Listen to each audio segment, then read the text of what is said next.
भगवान ने कहा तुम अपने पतियों की सेवा करो, क्योंकि पतियों की सेवा करना, पातिव्रत धर्म का पालन करना, यही नारी का परम धर्म है। जुगुप्सितम च सर्वत्र औपपत्यम कुलस्त्रियः। दूसरे पुरुष के प्रति प्रतिभाव करना ये धर्म शास्त्र के अनुसार अत्यंत निंदित है। तुम अपने अपने पतियों की सेवा करो। देखो देवियों, हम तुम्हें एक पतिव्रता का आख्यान सुनाते हैं, बहुत ध्यान से सुने आप लोग। भगवान ने सुनाया कि एक पतिव्रता थी,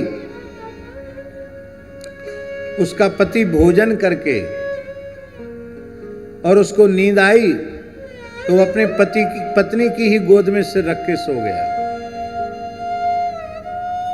उसी समय उस पतिव्रता का छोटा सा बालक जो अभी चलना नहीं जानता था, घुटुरन खिसकता हुआ धधकते हुए अग्नि के कुंड में जाकर गिर गया। पर उस पतिव्रता ने अग्नि के कुंड में गिरे हुए अपने बच्चे को उठाया नहीं।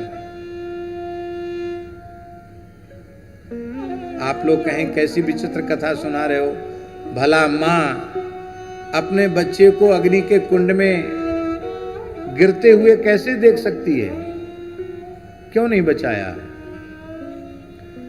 क्योंकि उस पतिव्रता को यह विश्वास था कि मैं पतिव्रता नारी हूं,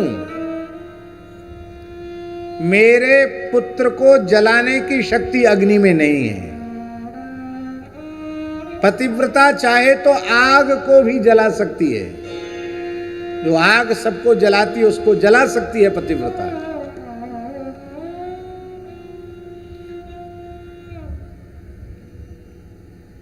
पतिव्रता ने कह दिया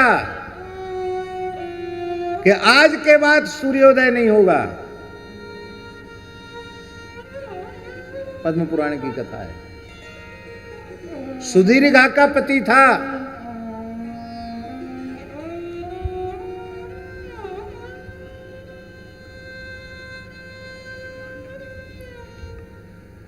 और वो गलित कुष्ठ वाला हो गया था। वह दुखी था। पतिव्रता ने कहा आप क्यों दुखी हैं, मैं आपकी सेवा कर रही हूं। उसने कहा नगर की उस वेश्या में मेरा मन लगा हुआ है, उस वेश्या के पास तू ले चल, जो भी धन हो दे, मेरी इच्छा की पूर्ति कर। धन्य है उस पतिव्रता को, अपने पति को कंधे पर बिठा कर लेकर के चली। कोई चल नहीं सकता था वो, फिर भी बोलो उसका अंतःकरण कैसा होगा, चल नहीं सकता था। मन कितना नीचे गिरा हुआ होगा उसका। उसी समय सूली पर महात्मा अणिमांडव्य बैठे हुए थे। अंधेरे में उस ब्राह्मण का पैर सूली से टकरा गया। महात्मा को कष्ट हुआ सूली के हिलने से, और उसने कहा जो अधम पापी अपनी पतिव्रता पत्नी के सिर पर बैठकर वेश्यागमन के लिए जा रहा है, वह कल सूर्योदय नहीं देखे, सूर्योदय होते ही उसकी मृत्यु हो जाएगी। पतिव्रता अपने पति को लौटा लाई, बोली आज के बाद सूर्योदय नहीं होगा।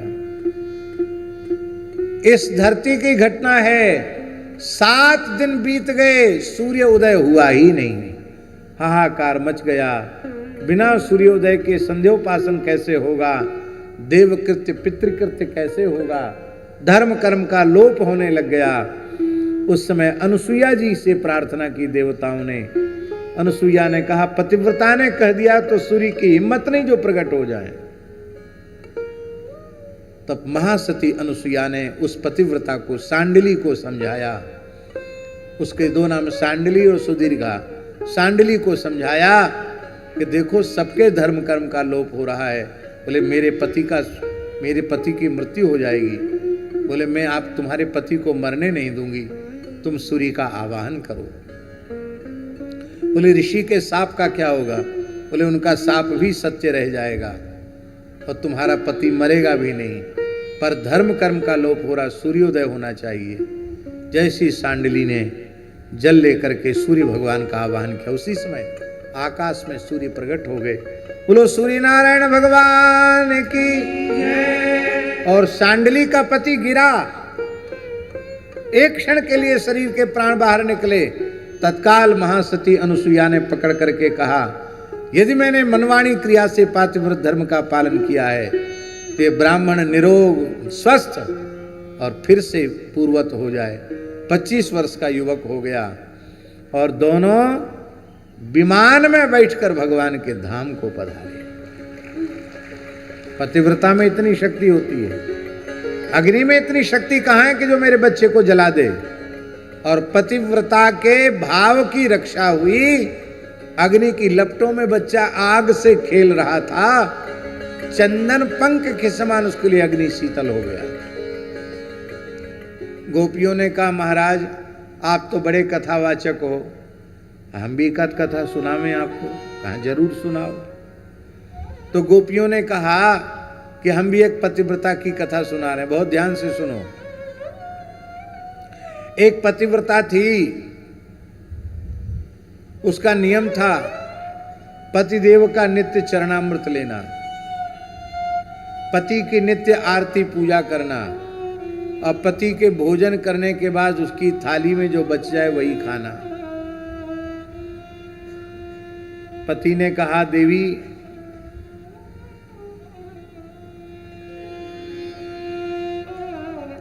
धन कमाने के लिए हमको परदेश जाना पड़ेगा,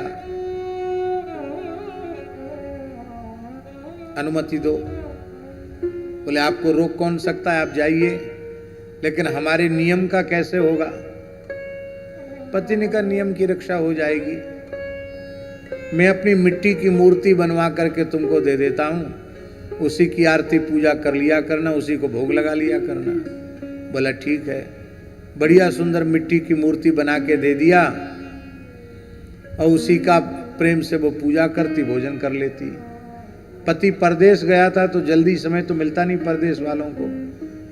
4-6 साल में पति आया।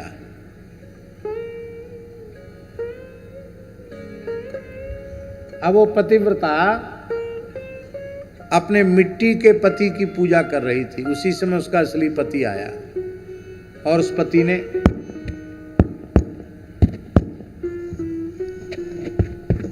ठक ठक किया, आवाज लगाई, देवी किवाड़ खोलो मैं आ गया हूं। तो गोपियों ने पूछा, प्रभु अब आप निर्णय दीजिए उसको क्या करना है। सब बेचारी के 2 पति हो गए, एक पति तो भीतर जिसकी कितने सालों से पूजा कर रही है, एक पति बाहर खड़ा हो गया। अब वो क्या करे, इसकी पूजा छोड़े कि उसका आदर करे, क्या करे। भगवान ने कहा अरे ये भी कोई बात है, जब तक वास्तविक पति नहीं आया था तब तक मिट्टी की मूर्ति की पूजा थी, और जब वास्तविक पति आ गया तो मिट्टी की मूर्ति को कोने में धर दो, वास्तविक पति का आदर करो, उससे प्रेम करो। गोपियों ने कहा महाराज अपने मुख से ही न्याय कर दिया, ये संसार के सभी मिट्टी के पुतले हैं। अरे माटी के पुतले तुझे कितना गुमान है, किसी ने गाया है। ये सब पार्थिव शरीर हैं, इन मिट्टी की मूर्तियों की हमने बड़े प्रेम से पूजा की, पर जब सच्चिदानंद घन श्री कृष्ण जो सभी प्राणियों के एकमात्र पति हैं, जब आप ही आ गए तो अब मिट्टी की मूर्ति की पूजा क्या आवश्यक रहेगी। हमारी मिट्टी की मूर्ति की पूजा के फलस्वरूप ही आप आए हैं। सबके पति श्री कृष्ण हैं। आप रोज गाते हैं लेकिन ध्यान नहीं देते हैं। आरती करते हो कि नहीं, जय जगदीश हरे करते हो।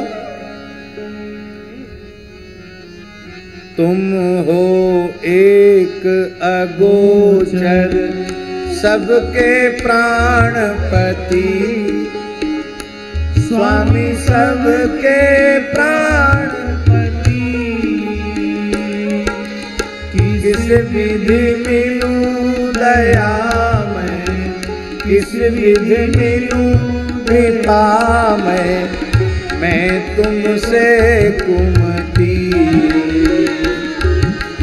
जय जगदीश हरे।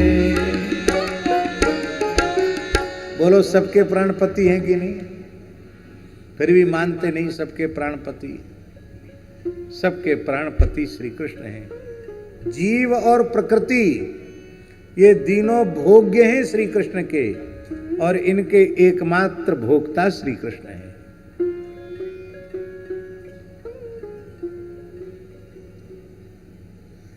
श्री मीराबाई वृंदावन आई, संतों का दर्शन करती थी, तो श्री जीव गोस्वामी पाद उस समय विराजमान थे। जीव गोस्वामी जी का दर्शन करने गए। जीव गोस्वामी जी का वैराग्य बहुत तीव्र था। वे स्त्री मात्र का मुख नहीं देखते थे, संभाषण नहीं करते थे, प्रकृति संभाषण नहीं करते थे। उनके शिष्यों ने कहा कि पूज्य गोस्वामी जी का नियम है, वे प्रकृति दर्शन नहीं करते हैं, किसी स्त्री का दर्शन नहीं करते हैं, इसलिए कृपया आप चली जाएं, आपको उनका दर्शन नहीं होगा। मीरा जी ने कोई हट नहीं किया कि भेदभाव क्यों, समानता का जमाना है और इनकलाब जिंदाबाद, ये सब नहीं किया मीराबाई ने। मीराबाई ने कहा बहुत अच्छी बात है, नियम है, लेकिन मुझे तो बड़ी आश्चर्य की बात लग रही है। क्या? बोले इस वृंदावन में पुरुष तो एकमात्र श्री कृष्ण हैं, बाकी सब उनकी प्रकृति है, पर श्री कृष्ण के अतिरिक्त कोई पुरुष वृंदावन में आ गया? ये कान में जैसे जीव गोस्वामी जी के पड़ा, वो तो स्वयं गोपी मंजरी हैं ही, वही स्वरूप ही है उनका, सिद्ध स्वरूप तो उनका वही है। जीव गोस्वामी जी कुटिया से बाहर निकल कर आए, बोले मीरा, तुम्हारी जैसी भक्ताओं से मिलने में हमारे नियम का, व्रत का उल्लंघन नहीं है। मीरा जी का आदर किया। भगवान ही एकमात्र सबके पति हैं। नारायण शब्द का अर्थ क्या है? नार माने जीव समूह और प्रकृति, उसके एकमात्र आश्रयदाता उसको नारायण कहते हैं। जो सबका आश्रयदाता है, जो सबका पति है, वो परमात्मा है, वो नारायण है।